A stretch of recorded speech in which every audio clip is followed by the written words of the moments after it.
Assalamualaikum warahmatullahi wabarakatuh. Salam Om Swastiastu, Namo Buddhaya, salam kebajikan dan salam sejahtera bagi kita semua.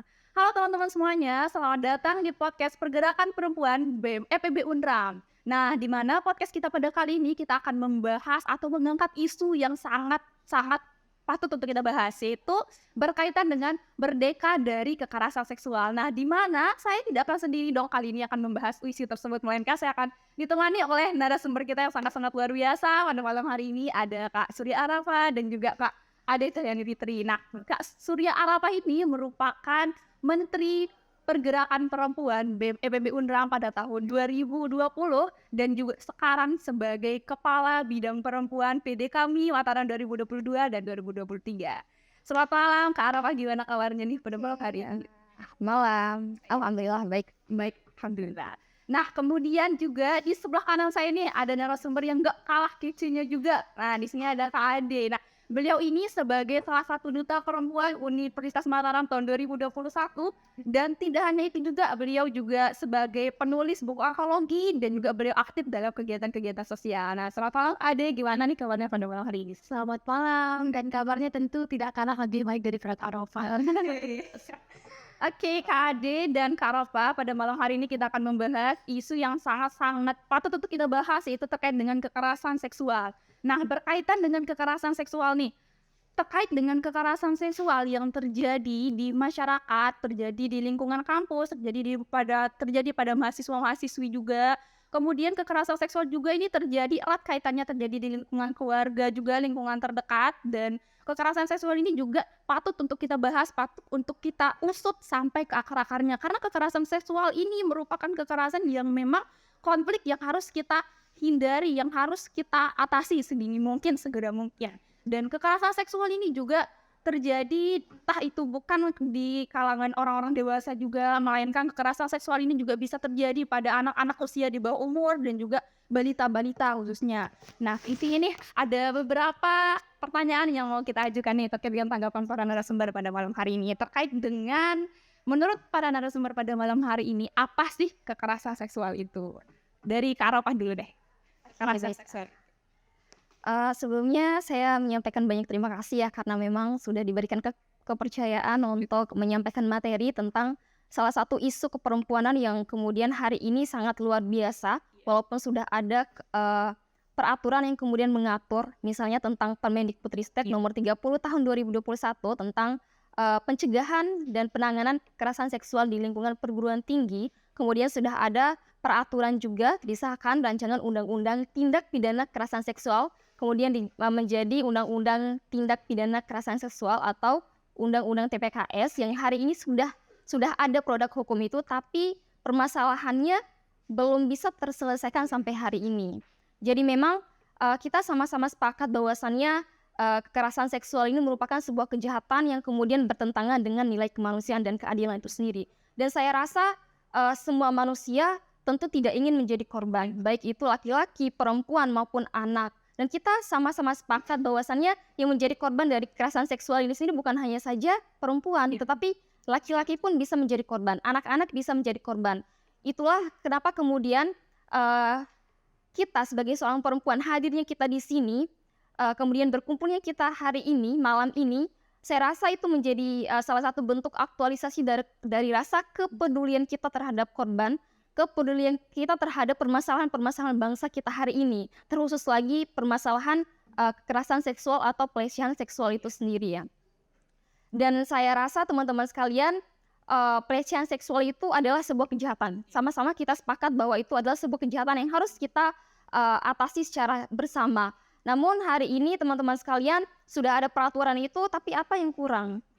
Jadi saya pernah berdiskusi dengan beberapa stakeholder, misalnya di Dinas Pemberdayaan Perempuan dan Perlindungan Anak Nusa Tenggara Barat, itu kita sudah mengadakan diskusi audiensi pada saat menjabat di BEM Unram tahun 2021.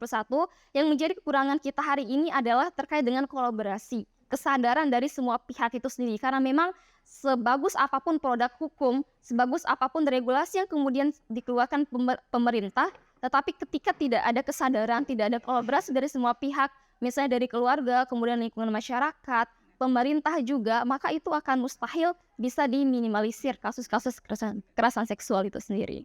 Mungkin itu. Nah, dari pemaparan Kak Ropa juga nih terkait dengan kekerasan seksual itu ternyata sebuah kriminalitas, sebuah kejahatan yang memang patut kita waspadai dan patut kita hindari. Nah, kita beralih ke Kak Ade nih, gimana? Nah, jadi sesuai ya dengan requestan saya.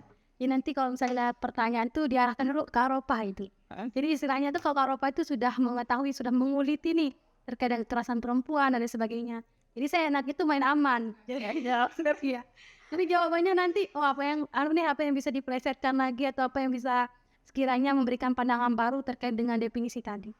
Baik, saya rasa kita sama-sama sepakat menyatakan bahwa kekerasan seksual ini merupakan suatu kejahatan. Tadi kita juga sudah mendengarkan dari Kak Aropa terkait dengan peraturan, kemudian terkait dengan korban maupun pelaku dari kekerasan seksual. Bahwa banyak kita lihat kesalahpahaman ketika kita berbicara tentang kekerasan seksual tadi, kita selalu mengarahkan pada perempuan kan ya. Tapi kita juga lupa bahwa ada juga kekerasan yang ditujukan kepada laki-laki. Yang menarik di sini adalah yang ingin saya bahas terkait dengan kekerasan perempuan dan kekerasan seksual, mohon maaf. Di sini kita sering ada satu hal yang menarik. Kekerasan seksual ini sering diangkat menjadi isu, tapi dia tidak sebanding dengan seberapa pahamnya kita terhadap hal tersebut. Jadi kita sering ini dikit-dikit kekerasan seksual, ayo kita angkat dan sebagainya. Tapi kita jarang atau sering luput terhadap hal-hal yang mendasar terkait dengan sudah seberapa paham sih orang terkait dengan kekerasan seksual. Apakah kekerasan seksual itu hanya berbentuk kekerasan fisik, dia memegang, kemudian melakukan hal-hal yang tidak senonoh atau bertentangan dengan norma asusila. Bahwasanya zaman sekarang kekerasan seksual itu ternyata bukan zaman sekarang, dari zaman dahulu ya. Cuma pemahaman kita aja udah sekarang karena kita mengkaji hal tersebut. Bahwa ternyata kekerasan seksual ini tidak hanya berbentuk kekerasan yang di verbal ya biasanya, tapi juga non verbal. Bahkan ketika seseorang dibatasi untuk beraktivitas, itu termasuk juga ke dalam kekerasan seksual tersebut. Beraktivitas dalam artian seperti ini contohnya. Kalau kekerasan seksual yang secara fisik kan kita tahu bagaimana contohnya. Nah, kekerasan seksual yang dalam bentuk ucapan, kemudian pandangan, kemudian candaan, ini adalah hal-hal yang menarik yang tidak sengaja karena kita sering menjadi pelakunya gitu. Nah, jadi ada beberapa hal yang ternyata kalau kita ingin semakin mendalami kekerasan seksual ini, akan semakin banyak hal-hal yang akan terbuka. Jadi intinya adalah, jika ditanyakan tentang kekerasan seksual, tadi definisinya sudah disampaikan oleh Kak Ropa, saya menambahkan bahwa ketika kita berbicara tentang kekerasan seksual, maka kita juga harus berbicara terkait dengan bentuk-bentuknya. Kita juga harus berbicara tentang penyebab-penyebabnya. Kita juga harus bicara juga tentang bagaimana sih cara kita untuk meminimalisir angka kekerasan seksual ini, bahkan bagaimana upaya yang tepat dalam menangani kekerasan seksual. Jadi itu tadi. Jadi ini tidak akan ada habis,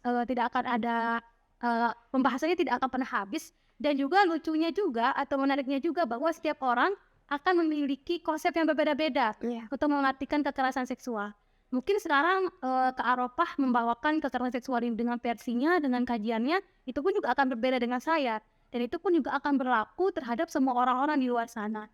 Sehingga kuncinya adalah sekarang kita bukan mencari siapa yang paling benar sebenarnya. Tapi semua pendapat ataupun semua argumentasi itu seharusnya dia menjadi kekayaan atau hasanah ilmu pengetahuan. Saya rasa seperti itu. Oke teman-teman, jadi sudah disampaikan oleh narasumber kita yang salah satunya juga bahwa terkait kekerasan seksual itu tidak hanya berbentuk verbal maupun non-verbal juga. Kekerasan seksual juga itu harus kita pahami. Kalau kita nggak paham tentang kekerasan seksual, gimana caranya kita usut? Nah, kayak gitu. Nah, oke, selanjutnya nih pertanyaan kedua terkait dengan apa saja sih perilaku-perilaku yang termasuk dalam kekerasan seksual itu sendiri? Oke. Dari data Komnas Perempuan ya, misalnya kita merujuk pada naskah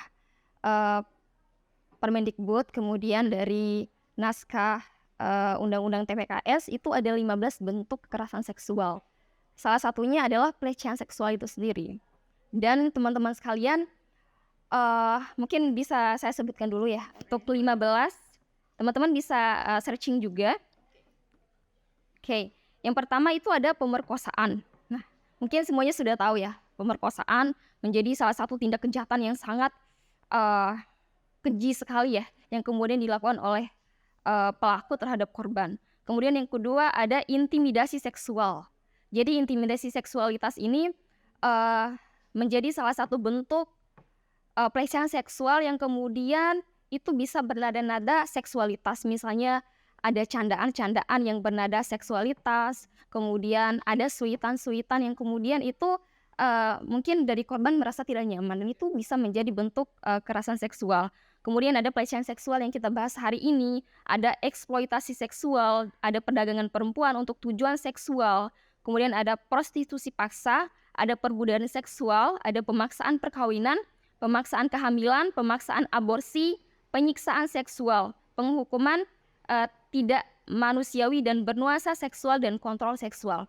Jadi teman-teman sekalian, kalau teman-teman mengikuti perkembangan dari kasus atau perkembangan dari undang-undang TPKS, teman-teman pasti akan menemukan dua pihak yang kemudian itu ada yang kontra sama yang pro terhadap definisi kekerasan seksual itu sendiri. Namun karena ini diberikan pertanyaan kepada saya lebih nyaman ketika saya lebih menggunakan term kejahatan dibandingkan kekerasan itu sendiri, karena beda definisi, beda sesuatu yang menyanggahnya dari belakang. Jadi banyak hal yang kemudian harus kita pahami terkait dengan definisi, karena ya undang-undang itu tergantung dari definisinya. Jadi kekerasan seksual menurut kita hari ini harus kita pahami dari akar dasarnya, apa yang kemudian menjadi landasan dasar dari definisi kekerasan seksual ini sendiri. Mungkin kakak ingin sedikit menggambarkan terkait dengan definisi kekerasan seksual menurut ini ya. Menurut Kementerian Pemberdayaan Perempuan, Komnas Perempuan, dia menyatakan bahwasannya kekerasan seksual itu adalah setiap perbuatan merendahkan, menghina, melecehkan, atau menyerang tubuh, kemudian dan fungsi reproduksi seseorang karena ketimpangan relasi kuasa atau gender, dan berakibat atau dapat berakibat penderitaan psikis dan fisik termasuk yang mengganggu kesehatan reproduksi. Jadi di sini kalau kita mengkaji lebih dalam, ada kata-kata gender di sana. Jadi teman-teman kalau membaca buku salah satu bukunya Dr. Dinar yang berjudul Delusi Kesetaraan Gender, itu sudah sangat jelas bagaimana definisi gender itu memiliki pergeseran makna dari zaman ke zaman. Pada awal kemunculan definisi gender itu sendiri, teman-teman sekalian, itu gender itu masih digunakan untuk jenis kelamin biologis, artinya laki-laki dan perempuan. Tetapi makin ke sini, ternyata gender itu sudah beda definisi. Apa definisinya sekarang? Katanya gender itu merupakan sebuah jenis kelamin yang terbentuk atas dasar konstruksi sosial masyarakat yang ada, dan itu bisa berubah-ubah. Kalau kita berbicara masalah gender, ada 3 hal yang kemudian kita bisa dapati di sana. Yang pertama adalah identitas gender. Kemudian yang kedua ada ekspresi gender, dan yang ketiga ada orientasi gender. Jadi ada perbedaan makna di sana sedikit, teman-teman sekalian silakan teman-teman bisa baca lebih dalam lagi terkait dengan definisi gender ini sendiri. Namun hari ini karena memang produk undang-undang ini, regulasi ini sudah disahkan, sudah diketuk palu, dan yang menjadi fokus utama kita hari ini adalah terkait dengan korban itu sendiri ya. Bagaimana kemudian kita bisa ada untuk korban, kemudian kita peduli terhadap korban, kemudian ada awareness kita terhadap korban itu sendiri. Karena memang kalau kita berbicara masalah undang-undang, ketika misalnya ada korban, itu ketika kita laporkan itu ada proses yang lama di sana. Jadi sementara korban itu sendiri perlu penanganan pada saat itu juga, misalnya dari masalah psikisnya yang terganggu begitu. Jadi harus ada keterlibatan kita, uluran tangan kita, kepedulian kita, bahwasannya hidup itu harus terus berlanjut terhadap korban itu sendiri. Mungkin itu deh. Nah, jadi menurut Kak Aropa nih, perilaku terkait dengan kekerasan seksual itu ada pemerkosaan, intimidasi seksual, perdagangan perempuan, dan juga pemaksaan. Dan juga di sini sudah disebutkan juga tadi terkait dengan Komnas HAM, terkait dengan pengertiannya, terus kemudian juga terkait dengan identitas dan ekspresi. Dan juga Kak Aropa juga menyarankan tadi untuk teman-teman membaca buku dari Dr. Dinar. Ya, teman-teman bisa mengambil kesimpulan dari Kak Aropa tadi. Nah, sekarang kita belajar ke Ade nih terkait dengan perilakunya.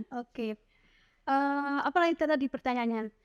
Terkait dengan apa saja perilaku-perilaku yang termasuk dalam kekerasan seksual? Oke, perilaku yang termasuk kekerasan seksual. Ini jawabnya kayak kita lagi UAS dah. Kan nggak mau UAS. Oh, oke. Saya rasa kalau misalnya saya menjawab tadi kemungkinan akan mengulangi jawaban dari Kak Roman. Tadi sudah sangat lengkap dijelaskan terkait dengan jenis dan lain sebagainya sudah dibacakan. Nah, mungkin di sini kita tekankan pada jenis kekerasan seksual seperti tadi.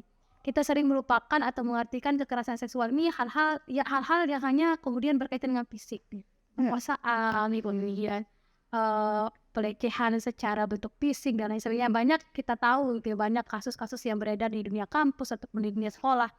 Nah, kemudian sehingga kita lupa sekarang terkait dengan kekerasan yang lain, kekerasan yang bersifat perkataan tadi sudah disampaikan juga.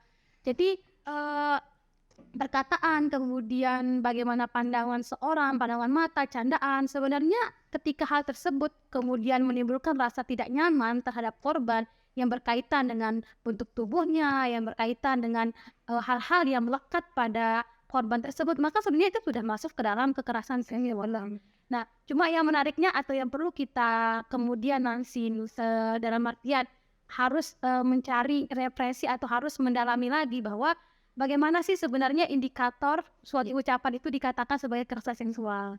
Bagaimana sih sebenarnya indikator dalam artian ketika kita ingin melaporkan perilaku tersebut atau pandangan tersebut atau perilaku pelaku terhadap korban ini, apa sih indikator itu bisa dikatakan kekerasan seksual. Nah, ini sebenarnya menarik jika kita nanti akan bahas juga di podcast ini. Sebenarnya ucapan seperti apa, kemudian sah tidak kalau kita mengangkat itu sebagai salah satu kekerasan seksual. Bagaimana proses kemudian pelaku ini akan dihukum atau lain sebagainya. Nah, jadi saya rasa terkait dengan jenis-jenisnya tadi sudah disampaikan oleh Kak Ropah dan menambahkan tadi bahwa kekerasan seksual ini tidak hanya dalam bentuk fisik, tapi juga dalam bentuk perkataan, dalam bentuk pandangan ataupun candaan yang tanpa kita sadari itu termasuk dalam bentuk kekerasan atau kejahatan seksual.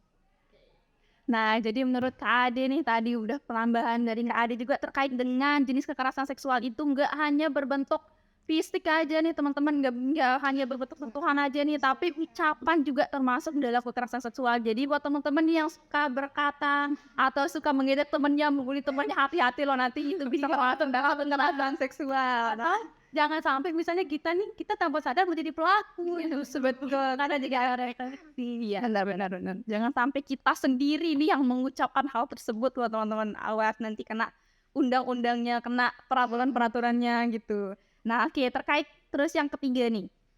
Ada pertanyaan terkait dengan, memang pertanyaan ini sangat-sangat menarik untuk menurut saya, terkait dengan bagaimana sih perlindungan atau protektif yang efektif bagi korban kekerasan seksual ini. Oke.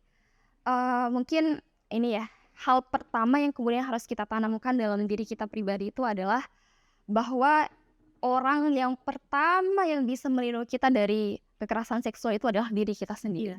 Itu yang pertama, diri kita sendiri.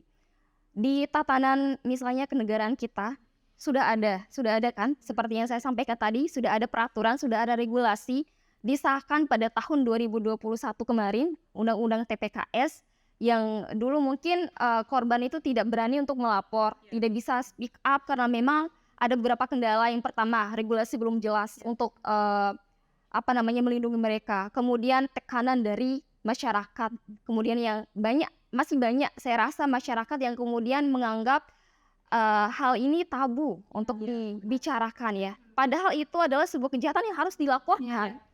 Dan kejahatan seksual ini, kekerasan seksual ini ya seperti peristiwa gunung es yang hanya nampak dari atasnya saja. Yang jadi angka-angka yang kemudian dilaporkan itu hanya sedikit begitu ya, hanya muncul di permukaan, tetapi di bawahnya itu banyak sekali karena memang belum ada regulasinya pada saat itu.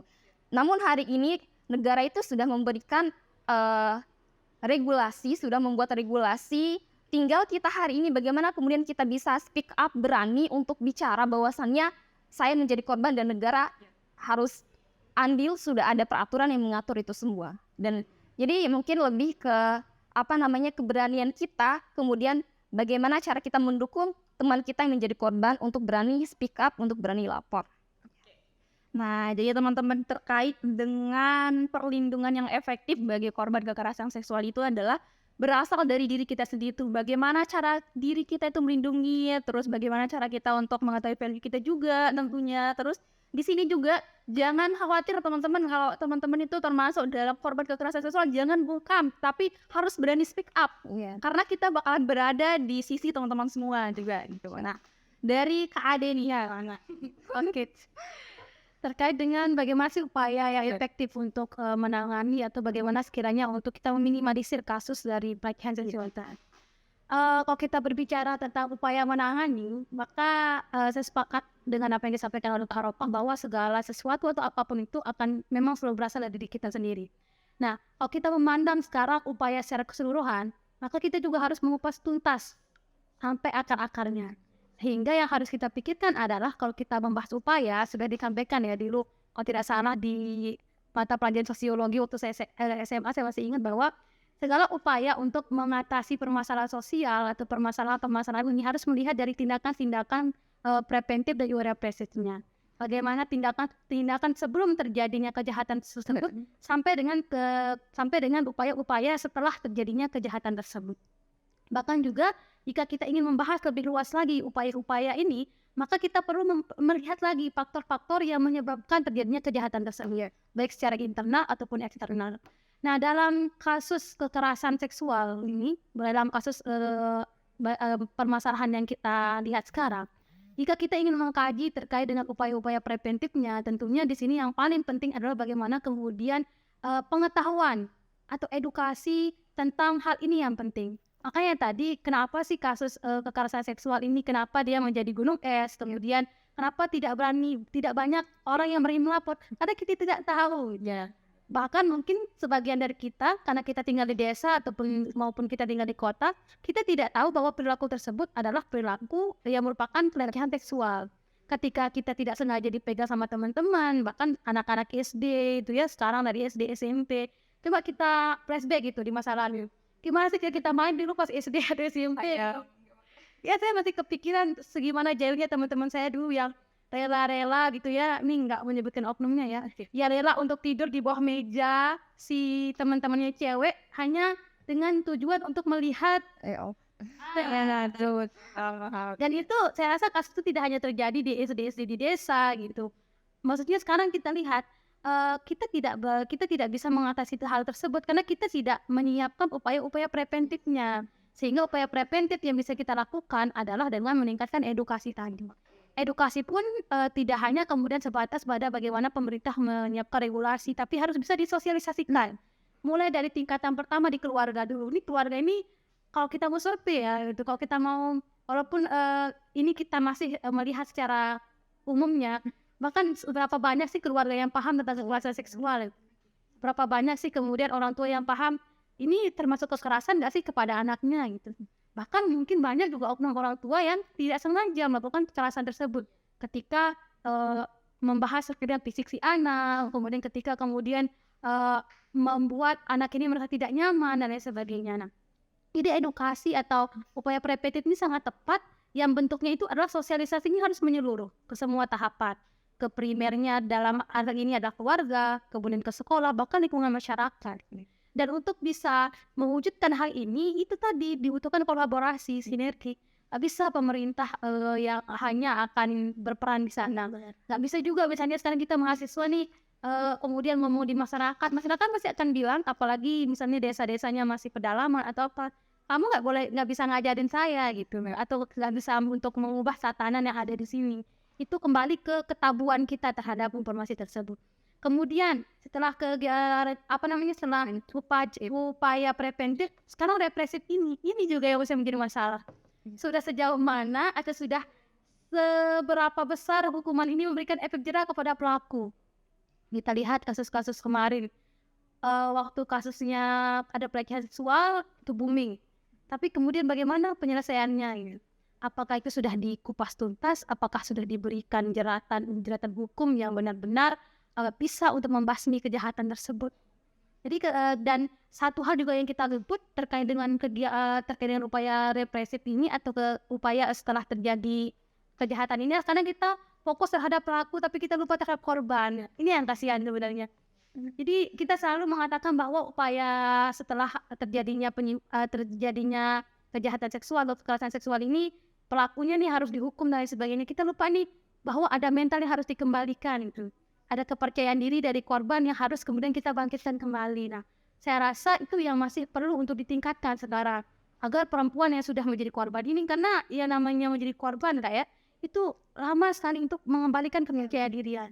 Itu adalah salah satu alasan kenapa saya pernah baca hasil survei, alasan kenapa sedikit orang yang berani melapor, karena pertama dia takut identitasnya akan terbongkar. Walaupun kita sudah memastikan ini tidak akan terbongkar, tapi tetap rasa ketakutan itu. Kenapa dia takut? Karena dia takut untuk dipandang hina, padahal dia jadi korban, takut dihakimi. Nah, jadi ketika kemudian kita membahas tentang upaya pencegahan, maka harus ada role model nih, harus ada bentuk dari bagaimana sih siklus yang ingin kita berikan terkait dengan upaya preventifnya sampai upaya represifnya. Bahkan faktor-faktor ini juga kita lihat faktor internal dan juga eksternalnya. Internal tadi diri sendiri, kemudian bagaimana keluarga mendukung, kemudian eksternal bagaimana pihak pemerintah, ataupun sekarang saya rasa banyak ya pergerakan-pergerakan yang kemudian menginginkan bagaimana nih kita bisa untuk meminimalisir hal-hal yang tidak kita inginkan seperti kekerasan seksual ini. Bakat dengan apa yang dikatakan oleh Kak Adi tadi, ternyata kasus kekerasan seksual ini juga bisa disebabkan oleh faktor internal dan juga faktor eksternal tadi. Dan juga ada upaya nih yang bisa dilakukan, ada dua upaya preventif dan upaya represif. Kalau untuk preventif itu adalah edukasi. Nah, teman-teman, edukasi itu bukan berasal dari luar aja nih, dari eksternal aja, tapi edukasi itu berasal dari orang tua juga ya, Kak semua. Jadi orang tua itu perlu mengedukasi anaknya gimana terkait dengan kekerasan seksual mungkin, dan juga yang perlu dilihat di sini adalah bagaimana penggunaan media sosial terhadap anak itu ya. Karena anak sering meniru atau bahkan cepat meniru apa yang mereka lihat gitu. Mungkin yang mereka lihat itu tidak senonoh, mungkin bisa diimplementasikan mungkin di dalam pas mereka bermain, tapi mungkin karena mereka tidak tahu apa yang mereka lakukan jadi mereka enjoy aja gitu. Jadi perlu edukasi dari orang tua. Kemudian ada juga upaya represif dari hukuman dari yang diberikan juga kepada korban gitu. Nah, oke, terkait dengan pelaku juga, dan kita juga terkadang hanya fokus kepada pelakunya juga, korbannya kita belakangin gitu. Kayak pelakunya harus digicarin, harus dihukum segala macam, tapi korbannya ya kita tetap aja di belakang gitu. Terkait dengan psikis, mental health-nya juga gitu. Nah, selanjutnya nih Kak, terkait dengan pertanyaan selanjutnya, mengapa sih perempuan itu lebih rentan menjadi korban kekerasan seksual? Oke, baik. Mungkin sedikit ya. Kita sama-sama sepakat tadi ya bahwasannya bukan hanya saja perempuan yang menjadi korban, tapi laki-laki, kemudian anak-anak itu rentan sekali menjadi korban. Pertanyaannya, kenapa perempuan yang lebih banyak, lebih dominan menjadi korban kekerasan seksual? Karena memang dari WHO sendiri menyatakan bahwa 1 dari 3 perempuan itu rata-rata pernah mengalami kekerasan seksual. Karena memang kita hari ini kita dihadapkan pada sebuah kayak kebudayaan patriarki begitu ya, patriarki yang kemudian menganggap perempuan itu lemah, perempuan itu sebagai objek, kemudian laki-laki superior di sana ya. Walaupun ya dalam Islam sendiri ya laki-laki sebagai qawwam, laki-laki sebagai pemimpin, kemudian perempuan yang menjadi makmumnya. Namun hari ini kita berbicara masalah konteks, ya kelembutan perempuan, kelemahan perempuan itu bukan untuk disakiti, tapi untuk dilindungi. Itu kan kesepakatan kita hari ini, cuman iya benar. Ya Allah, itu sih lebih ke kurangnya pemahaman masyarakat kita hari ini yang masih menganggap perempuan itu lemah, perempuan itu cenderung menjadi objek. Karena memang banyak sekali kasus-kasus, misalnya di Universitas Riau kemarin itu ada pelecehan seksual yang kemudian dilakukan oleh dosen pembimbing skripsinya sendiri ya. Dan masih banyak lagi, sehingga keluarlah aturan-aturan tentang Permendikbud ini yang mengatur tentang itu semua. Jadi perempuan itu ya seperti tadi masih dianggap sebagai objek, kemudian masih dianggap sebagai makhluk yang lemah. Oleh karena itu ya kita sebagai seorang perempuan itu bisa memberikan teladan, bisa memberikan contoh di masyarakat bahwasannya perempuan itu ya bisa perempuan itu nggak lemah, perempuan lemah bukan untuk disakiti, lemah dalam artian kita butuh seorang pemimpin ya, bukan lemah misalnya dalam hal harus dilecehkan, kemudian harus ditindas dan lain sebagainya. Karena memang hari ini kita tidak seperti misalnya masa lalu yang kemudian dulu di peradaban barat misalnya perempuan itu dianggap sebagai makhluk kelas 2 dunia, bahkan dipertanyakan status seorang perempuan itu apakah dia itu sebagai manusia atau tidak, dari saking hinanya perempuan pada zaman dulu. Tapi hari ini berubah setelah Islam itu datang, misalnya itu luar biasa penghormatan terhadap perempuan itu sendiri. Bahkan Rasulullah SAW sebagai teladan terbaik kita sangat memuliakan perempuan. Bahkan saya tidak ingin disamakan dengan pihak laki-laki. Saya tidak ingin disamakan derajatnya dengan laki-laki karena memang kita punya 3 tingkatan di atas laki-laki. Dan saya tidak ingin disetarakan dengan laki-laki, tapi mungkin saya lebih sepakat terkait dengan keadilan gender, bukan kesetaraan gender. Mungkin itu sudah. Nah, jadi sesuai dengan kata Kak Rafa tadi nih, terkait dengan apakah lebih rentan kekerasan seksual itu terjadi kepada perempuan gitu kan. Nah, terkait tadi dibahas terkait dengan kebudayaan juga yang mungkin memang budaya kita masih berkaitan dengan tradisi dan patriarki juga. Nah, kemudian yang berkaitan dengan objek, perempuan itu dianggap sebagai objek, mohon maaf, pemuas nafsu mungkin ya misalkan. Terus kemudian juga sebagai makhluk yang lemah, padahal perempuan itu 3 tingkat lebih tinggi daripada laki-laki. Oke, terus Kak Ade nih, ada penghargaan dari Kak Ade. Ini kalau udah masuk pembahasan kalau ini sudah sangat matang dan sudah mengajak kita untuk ranah yang lebih khusus lagi ya. Jadi mungkin saya kembalikan lagi ke ranah umumnya. Tadi saya sepakat dengan semua hal yang disampaikan oleh Kak Ropa, bahwa mungkin ada tambahan sedikit ya terkait dengan kenapa sih perempuan ini mayoritasnya gitu dijadikan objek tadi. Kalau kita berbicara tentang data bahkan dari WHO, bahkan data yang sudah dikelola oleh dunia bahkan sudah mengakui hal tersebut gitu. Karena memang perempuan ini mayoritasnya memang menjadi objek dari kekerasan seksual ini. Kemudian kalau ditanyakan alasan, tadi budaya patriarki kita sepakati. Kemudian yang kedua adalah memang kalau kita melihat terkait dengan kenapa sih perempuan ini dijadikan sasaran empuk lah bahasanya. Ini kembali lagi ke kita membahas tentang karakter perempuan jadi. Karena kan perempuan sudah ada persentasenya gitu. Berapa emosionalnya daripada laki-laki dan lain sebagainya. Jadi memang dalam artian ini atau hal yang lebih kita khususkan lagi adalah kenapa perempuan ini kemudian dijadikan sebagai objek. Mungkin ini agak terkesan tidak akan disepakati oleh banyak orang, tapi sekali lagi ini kan menurut versi kita masing-masing. Karena banyak anggapan bahwa perempuan itu memang lemah. Iya. Karena kita seperti tadi banyak orang yang memang mengalami kekerasan seksual tapi tidak berani melapor. Kenapa kita tidak berani melapor? Itu ada 2 faktornya, ada faktor internal, eksternalnya. Eksternalnya adalah pertama mungkin tidak ada produk hukum yang akan menjaga perempuan ini. Kemudian tidak ada wadah yang diberikan untuk perempuan ini nih gimana kalau nanti saya melapor ke siapa ya yang akan menjadi perantara atau akan menjadi penjaga dari rahasia saya, itu faktor internal. Nah, kita kembali nih ke faktor internal. Faktor yang memang ya saya rasa cuma perempuan yang bisa merasakan ini gitu. Jadi kita mayoritasnya itu pertama diberikan rasa takut tadi. Kita punya banyak sekali keseimbangan. Ini kalau saya berpikir seperti ini, kalau saya melakukan ini nanti gimana ya dan sebagainya. Nah, jadi kelemahan-kelemahan tadi, kelabilan-kelabilan tadi itulah yang kemudian dimanfaatkan sebagai sasaran empuk nih.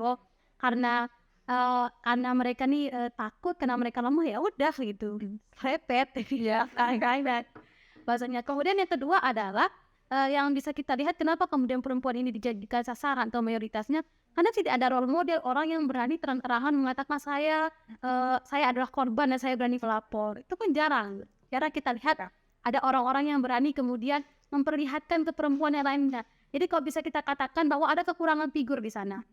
Kekurangan figur yang dilihat untuk orang ini berani nih untuk mendeklarasikan bahwa dia telah dilecehkan dan dia memperjuangkan hak-haknya dan setelah dia memperjuangkan hak-haknya kemudian dia bangkit lagi menjadi lebih hebat lagi. Nah, jadi motivasi perempuan ini itu tidak ada sehingga tidak banyak yang melapor. Kemudian diamnya itulah yang kemudian dimanfaatkan oleh pelaku. Sehingga walaupun sekali lagi bahwa perempuan tidak hanya perempuan yang menjadi korban tapi laki-laki, tapi memang karena tadi ya budaya patriarki, kemudian emosionalnya perempuan, ketakutannya ada, serta tidak adanya kepastian atau rasa keamanan. Itu yang menyebabkan kemudian perempuan ini banyak menjadi korban. Nah, tadi udah disampaikan oleh Kak Ade tadi, penambahan juga terkait dengan dua faktor ya Kak ya, faktor internal dan faktor eksternalnya. Kalau faktor internalnya itu berasal dari dalam kayak rasa takut, kemudian juga takut dihakimi, karena kebanyakan yang pernah saya lihat kasusnya memang korban-korban kekerasan, ya tidak ada entah dibully oleh temannya ataupun dari keluarganya sendiri, bahkan menjudge bahwa kamu yang salah di daerah ini gitu, entah itu dalam pakaiannya atau apa mungkin, pembahasannya kayak ini, yes, ada. Dan juga ada faktor eksternal di wadah hukumnya, mungkin harus diperketat lagi mungkin ya Kak ya. Terus kemudian juga terkait dengan kesadarannya juga. Nah, terus kemudian yang pembahasan selanjutnya nih Kak, yang menurut saya memang masih ambigu kalau menurut saya Kak. Dan apakah mengundang kontroversi dan ya. benar. Apakah nih cara kita berpakaian itu menjadi salah satu penyebab pelecehan seksual itu terjadi? Cara kita berpakaian nih sekarang. Oke, baik. Nah, ini sedikit menjebak. Iya, kalau bilang saya asal aman gitu, kayaknya tidak flipping, nanti saya serah Karopa aja deh. Oke, jadi banyak faktor yang menyebabkan kekerasan seksual itu terjadi. Hari ini kita Indonesia bukan hanya saja darurat kekerasan seksual, tapi hari ini kita juga dihadapkan pada sebuah permasalahan yang begitu kompleks, kemudian ini menjadi perhatian kita secara bersama, yaitu tentang pornografi. Jadi dari Kominfo itu sudah menyatakan bahwasannya Indonesia ini darurat pornografi. Dari hasil survei dari misalnya 1.600 anak yang kemudian diwawancara dari tingkat kelas 3 SD sampai kelas 6 SD, itu hanya 3% yang kemudian tidak terpapar pornografi. Inilah yang kemudian menjadi permasalahan kita hari ini. Bagaimana kemudian peran pemerintah dalam meminimalisir konten-konten pornografi itu sendiri. Kemudian bagaimana kemudian budaya seks bebas hari ini yang sangat luar biasa, bahkan dikampanyekan, bahkan literatur tentang seks bebas itu sudah masuk di ranah-ranah sekolah. Itu luar biasa kalau kita lihat realnya di masyarakat. Tapi ya kadang kita nggak paham, masyarakat tuh nggak paham ternyata ini adalah budaya seks bebas. Ini adalah hal yang kemudian bertentangan dengan falsafah negara kita, terutama yang pertama, yaitu ketuhanan yang Maha Esa. Saya rasa ini menjadi permasalahan kita secara bersama yang kemudian harus kita pecahkan. Kemudian apakah pakaian ya. Jadi saya pernah membaca di beberapa literatur ya, bahwasannya perempuan baik yang berpakaian terbuka, kemudian berpakaian tertutup pun bisa menjadi korban kekerasan seksual. Jadi tidak selamanya perempuan yang terbuka pakaiannya, mungkin mohon maaf, itu menjadi korban kekerasan.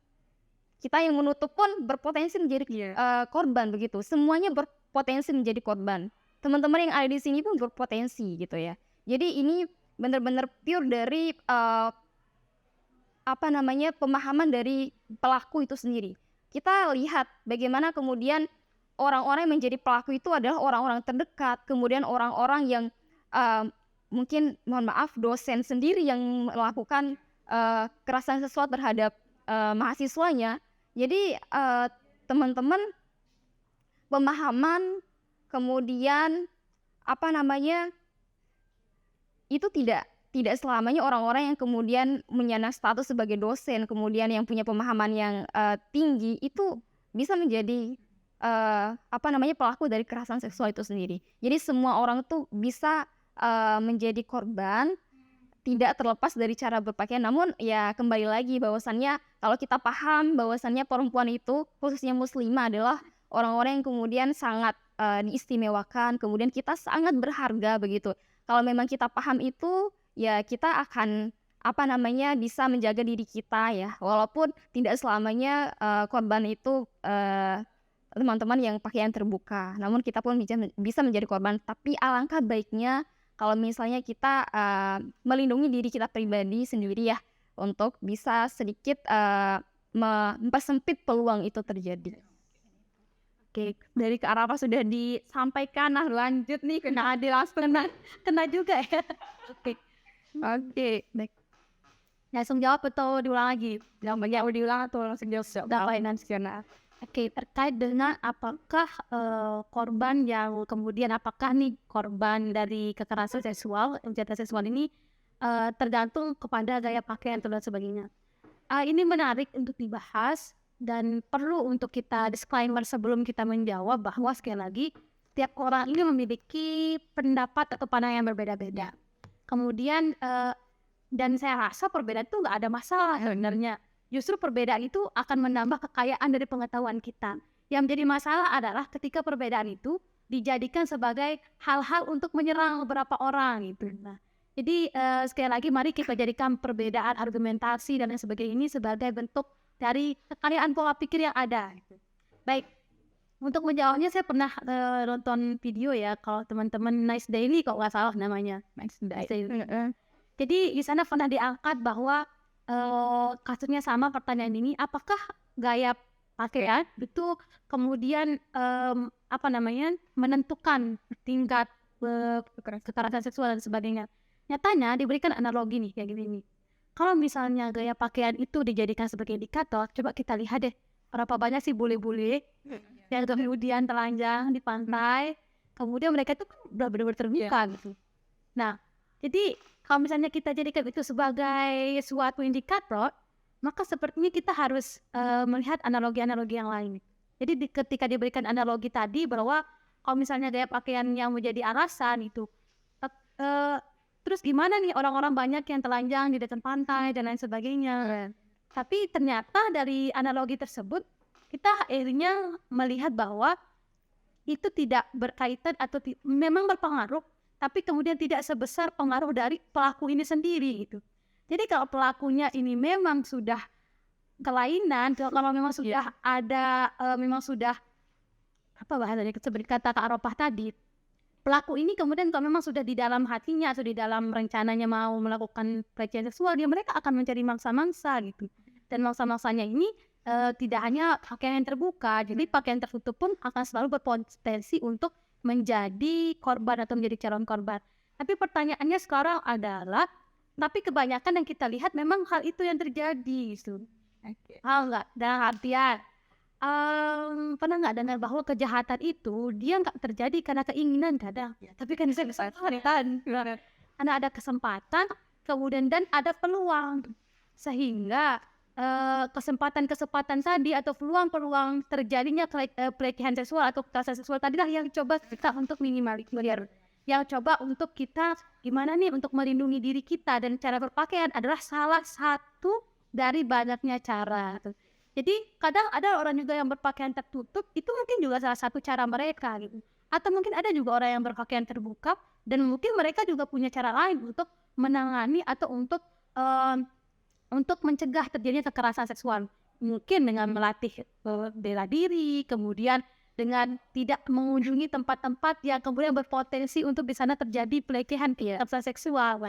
Jadi sederhananya atau simpelnya adalah gaya berpakaian ini bisa diartikan sebagai salah satu dari upaya nih kita sebagai calon korban untuk meminimalisir penyebab-penyebab akan terjadinya pelecehan seksual tadi. Karena ini juga sedikit yang saya tambahkan sebelum pertanyaan terakhir. Kadang kita membahas tentang kejahatan seksual atau pelecehan seksual, ini kadang tidak bisa diterima juga argumentasi kita terhadap perempuan yang lain. Terus saya ingat ya, dulu waktu saya masih SMA, jadi dulu tuh kita tuh kan masa-masanya SMA solidaritas. Saya ingat dulu teman saya tuh ada yang pernah dibercandain, katanya tuh dia dibercandain kalau saya pernah lihat kamu mandi loh gitu ya. Saya pernah lihat bentuk tubuh kamu dan begini-gini. Jadi dia tuh merasa tidak nyaman, sehingga kita nih sebagai teman yang baik, ini kayaknya ini bentuk pelecehan seksual gitu. Ayo saya temenin untuk kita melapor ke guru BP saking sayang ke teman gitu kan. Ada kita pergi ngajak ke si korban. Ketika di depan guru BP kan harapannya biar perilaku ini diminimalisir gitu, biar si anak ini ditegur atau diinformasikan ini adalah bentuk pelecehan seksual. Walaupun kamu tidak melakukan pelecehan fisik, tapi ucapan kamu, kemudian gaya kamu berbicara dan lain sebagainya itu termasuk kekerasan. Nah, harapannya seperti itu. Setelah sampai ke guru BP dulu itu, kita nih sebagai teman itu melapor, Pak, dia digini ini tadi. Lucunya si korban ini adalah ketika kita ngajakin dia untuk melapor, dia seolah merasa tidak terjadi apa-apa. Enggak, Pak, saya kami itu. Karena, iya, gimana kamu diapain sih tadi? Enggak sih, Pak, saya dibicarain aja, tapi saya nggak ngerasa gimana-mana. Gitu. Dalam hatinya tuh, Nah, kita nggak tahu dalam hati dia ya. Tapi di sana kita bisa melihat ketimpangan gitu. Bahwa hal yang menyimpang menurut kita, ternyata mungkin itu adalah hal yang biasa untuk orang lain gitu. Sehingga saya ingat ya setelah keluar dari ruangan BP itu kan terjadi masalah lagi di kelas. Karena si korban yang kita mau bela ini ternyata dia cerita tuh sama kelas. Oh, ini tadi kamu dilaporin sama ini. Ya. Nah, dari satu buat lain.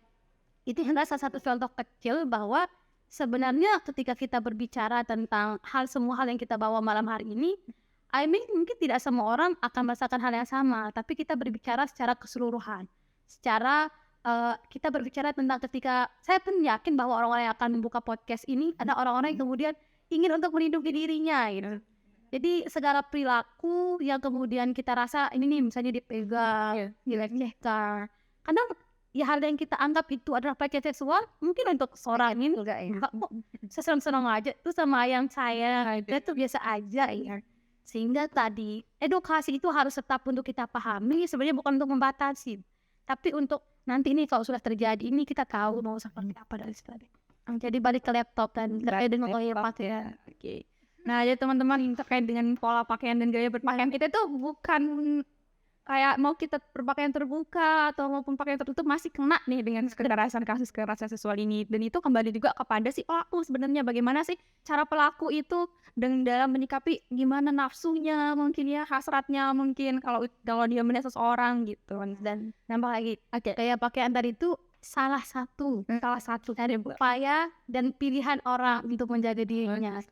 Dan saya rasa juga kebebasan untuk berpakaian, kita sepakat kalau kita melihat bahwa itu memang adalah hak kita gitu. Maksudnya itu adalah keputusan yang memang tidak bisa nih kamu berpakaian seperti kamu salah gitu. Kamu berpakaian seperti kamu salah, tidak ada gitu. Tidak ada hal yang kemudian kita menjerumuskan ke arah sana. Jadi semoga nanti pembahasan ini bisa untuk meluruskan beberapa kesalahpahaman yang banyak sekali terjadi. Oke, terkait dengan kebebasan berpakaian juga nih teman-teman. Oke, lanjut nih, kita udah berada di sesi akhir dari podcast kita pada malam hari ini. Mungkin dari narasumber kita yang kece-kece malam ini ada yang mau disampaikan, mungkin closing statement-nya. Oke, mungkin kakak sedikit ya terkait dengan kolaborasi kita ya untuk korban begitu ya. Kolaborasi kita, kemudian kesadaran kita, rasa kepedulian kita terhadap korban itu harus ada teman-teman sekalian. Karena memang yang paling dibutuhkan oleh korban itu adalah kepedulian kita. Dan untuk mungkin jangka panjangnya teman-teman sekalian, karena memang teman-teman di sini kan sedikit informasi juga bahwasannya Satgas PPKS, Permen PPKS di Unram juga sudah ada dari tahun 2021, sejak disahkannya sudah ada. Dan kemarin sudah saya hubungi juga adminnya dan itu udah ada beberapa yang melapor. Jadi teman-teman dari BEM FEB juga mungkin bisa menyampaikan informasi ini kepada teman-teman yang ada di FEB, kemudian sedikit mensosialisasikan bahwasannya di Unram sudah ada loh satgasnya, dan itu ada di rektorat. Iya, sudah ada satgasnya. Kemudian saya juga termasuk di sana yang menjadi panitia seleksinya kemarin. Jadi silakan teman-teman dari BEM FEB siarkan, kemudian sampaikan kepada teman-temannya bahwasanya sudah ada regulasi yang mengatur. Kemudian mungkin ini sedikit ya untuk teman-teman yang bergerak di ranah eksekutif juga, bahwasannya negara itu sangat membutuhkan kita, terutama perempuan, karena memang yang paling mengerti masalah perempuan itu sendiri ya perempuan, sesama perempuannya begitu ya, sesama perempuan. Oleh karena itu kita bisa melihat bagaimana kemudian negara itu membutuhkan kita. Tidak banyak negara-negara di luar sana seperti negara konservatif yang kemudian punya presiden bahkan perempuan, kemudian menteri ada yang perempuan, kemudian kepala dinasnya banyak yang perempuan juga. Indonesia itu sudah membuka gerbang seluas-luasnya kepada kita. Tinggal bagaimana kemudian kita menyiapkan diri kita menjadi orang-orang yang berkompeten di bidang kita, terutama kita ya wajib untuk masuk, bukan wajib sih, ini pilihan, tetapi alangkah baiknya kita masuk dalam ranah-ranah strategis pengambilan kebijakan. Bahkan di Indonesia sendiri sudah ada undang-undang mengatur bahwasannya harus ada keterlibatan minimal 30% dari perempuan dalam ranah pengambilan kebijakan, karena memang yang paling paham masalah perempuan adalah perempuan. Misalnya kita ada cuti melahirkan, kemudian cuti menstruasi, itu adalah peraturan-peraturan yang kemudian diperjuangkan oleh perempuan itu sendiri. Oleh karena itu ya, mari kita sama-sama belajar, kita pantaskan diri kita, mudah-mudahan kita bisa menjadi salah satu orang yang dipilih untuk menyampaikan aspirasi masyarakat terus lagi nih bagi kita sama perempuan itu sendiri. Mungkin itu sih dari kakak. Lanjut ke Kak Ade aja nih. Oke. Saya tadi mikir mau apa, ada yang bilang apa di closing statement. Oke, di closing statementnya teman-teman, saya rasa ada satu hal yang harus sama-sama, bukan hanya ini kalau kita ngomong, atau kalau saya ingat ya kata guru saya, kalau kita menyampaikan kebaikan, yang dekat dari mulut kita itu adalah telinga. Jadi segala hal yang kita sampaikan sebenarnya itu akan kembali ke diri kita sendiri. Jadi kalau kita membahas tentang kekerasan seksual atau kejahatan seksual, satu hal yang harus kita pahami sekarang bahwa selain kita melengkapi pengetahuan kita dengan kajian, selain kita dalam artian kajian isu, selain kita kemudian mengangkat isu-isu ini sebagai hal yang menarik dibahas, jangan sampai niat kita atau tujuan kita ini hanya sebuah atensi, hanya sebagai sebuah hal yang menggugurkan kewajiban kita nih, misalnya teman-teman KPP ini karena program kerja kita udah kita angkat aja, jangan sampai seperti itu. Karena kalau seperti itu mungkin sudah ada tumpukan, sudah ada bentuk-bentuk dari kegiatan yang sudah menumpuk yang sama. Sekarang itu adalah masanya kemudian bagaimana kita bergerak memberikan dampak nyata sebenarnya. Gimana sih teman-teman ini ketika kalian sepakat untuk meminimalisir atau menuntaskan kekerasan seksual ini, bagaimana hadir di sana untuk sebagai agent of change, kemudian sebagai orang-orang yang memang ketika ingin mendalami tentang kekerasan seksual ini, kita yang harus paham dulu gitu. Kita paham undang-undangnya, kemudian kita paham bagaimana bentuknya, bagaimana bentuk kekerasan seksual ini. Nah setelah kita paham, coba yuk kita ngomong sama keluarga kita. Pernah nggak sih kita deep talk sama orang tua, sama kakak, sama adik kita yang punya anak atau lain sebagainya? Pernah nggak sih kita istilahnya mensosialisasikan bahwa ibu bapak ternyata kekerasan seksual ini loh, ini ya itu loh. Jadi intinya adalah ketika teman-teman kemudian mengangkat isu atau mengangkat tema terkait dengan kekerasan seksual atau kejahatan seksual ini, harapannya adalah untuk teman-teman semua, bahkan saya sendiri, jangan hanya ini menjadi sebuah atensi. Jangan hanya kemudian program-program seperti ini dijadikan sebagai penggugur dari kewajiban atau penggugur dari hal-hal yang seharusnya teman-teman lakukan di dalam program kerja atau lain sebagainya. Tapi memang menjadi sebuah ikhtiar nyata teman-teman bahwa sekarang sudah masanya kita bergerak langsung. Landasan hukum itu sudah ada, gitu ya. Wadah-wadahnya sudah ada, tadi sudah disampaikan ada satgas dan sebagainya. Sekarang bagaimana kemudian peran kita yang sebenar-benarnya, mulai dari diri kita sendiri, lingkungan keluarga, bahkan seperti tadi kita harus menjadi role model ya. Jadi nanti kalau ada korban yang mengalami kekerasan seksual, mereka akan ingat, saya ngelapor aja ke kakak-kakak BEM ya, atau misalnya ada nih teman kelas kalian yang kemudian menjadi korban, kalian akan dijadikan orang yang pertama kali nih mereka cerita saya dilecehkan nih gimana, karena itu tidak terlepas dari sudah sejauh mana atau sebagaimana sepak terjang kalian dalam memperjuangkan untuk memberantas kekerasan seksual. Bahkan kampanye-kampanye secara langsung itu penting gitu, keliling kampus untuk menyatakan tolak kekerasan seksual dan sebagainya, itu sangat penting. Jadi intinya adalah semoga kajian-kajian seperti ini di kemudian hari atau kedepannya dieksekusikan dalam bentuk tindakan-tindakan yang nyata dalam lingkungan keluarga, dalam lingkungan masyarakat, lingkungan kampus, bahkan dalam lingkungan kita bernegara. Itu semoga tetap semangat dan sekali lagi ya Kak Ropah, saya mewakili Kak Ropah sekali lagi bahwa kita memiliki perbedaan sudut pandang, segala hal argumentasi yang kita sampaikan kemudian kami menyadari bahwa tidak semua akan bisa masuk nih, tidak semua kemudian perempuan akan bisa terwakili. Tapi inilah yang coba kita bahas secara garis umumnya, dan semoga semua perbedaan ini tidak memecahkan tapi justru menyatukan. Karena banyaknya keberagaman yang ada akan menambah kekayaan hazanah ilmu. Nah, gimana teman-teman? Jadi sedikit menyampaikan bahwa intinya adalah perempuan itu untuk dilindungi, bukan untuk dilecehkan mungkin Kak ya. Dan juga untuk teman-teman nih yang sedang merasa mungkin sebagai sedang gundah gulana mungkin ya terkait dengan aku harus ngapain harus ngapain gitu, bahwa ada aparat-aparat yang sudah bisa teman-teman untuk melakukan hal-hal tersebut gitu. Nah, jadi harapannya untuk teman-teman semua jangan takut untuk speak up, bahwa ada beberapa di lingkungan kampus, di lingkungan masyarakat pun juga sudah disediakan untuk teman-teman lapor. Jadi terima kasih kepada narasumber kita pada malam hari ini yang sudah menyampaikan materi, dia sharing bareng juga yang sangat luar biasa. Dan terima kasih ya.